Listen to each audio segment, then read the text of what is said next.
yakap kong iwasan ka, pagkat ako'y may pananagutan na. Dinaya ko ang aking damdamin, nagkunwaring hindi kita pansin.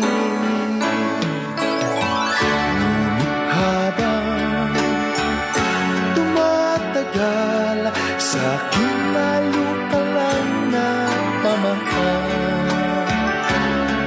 Ang puso ko sa'yo ay umibig, lakas ng